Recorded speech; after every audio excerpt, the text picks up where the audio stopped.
Hi, in this lecture, we're going to talk about futures, the initial margin, maintenance margin, and price limits. All very important concepts to understand for the derivatives part of this course. Now, in terms of margin, the first thing is it represents any amount which has been deposited as a performance guarantee for futures. Now, what this allows the clearinghouse to do is it allows the clearinghouse to get some protection, and it is paid in both by the long and the short sides of the contract. So all the parties involved will be paying margin amount, and that's exactly what is being mentioned here. Gives the clearinghouse protection against default, unlike in the case of forwards or other OTC contracts, which are just done as deals between two people or more.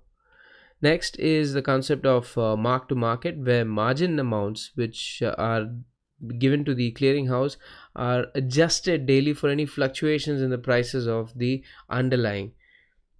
Now, the fluctuations are allowed up to certain limits on the price of the underlying, known as price limits. This is done to avoid any sort of manipulation in the price by bringing the price down or bringing or shooting it up.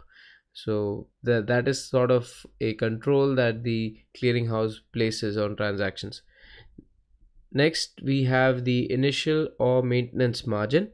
Now, the initial margin, as it sounds, is the amount that the clearinghouse requires the parties to a contract to deposit at the initiation of the futures contract.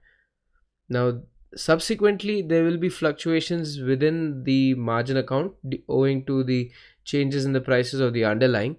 And when the prices fall below a certain threshold, that is when the shortfall needs to be made good by the party involved. So it might be the buyer who has to bring in more margin amount if the price of the underlying goes down, and the same case in the other way around. If the price of the underlying goes up, then the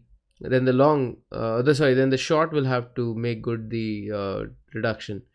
So that is something which this threshold is known as the maintenance margin. Now let's look at certain examples for price limits to understand this concept a little better. So futures contract, there's a futures contract which has a daily price limit of 2 cents. The contract settles on the previous day at $1.04. Due to the price limit, the traders can trade anywhere between $1.02 and $1.06. That's the lower and the upper limit.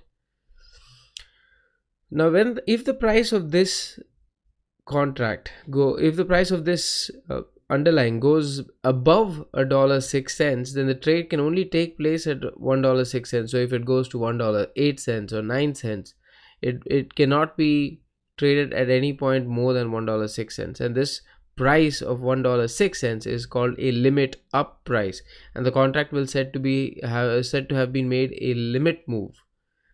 Similarly, in the other direction, if the contract price were to go down to about $1, then it would lead to a limit down move. All right, so that covers the main concepts in terms of futures for this lecture. I will catch you in the next. Thanks for watching. Bye for now. And if you're watching this on YouTube, do click subscribe for more educational and informational videos in terms of finance and investing. Thanks for watching. Bye.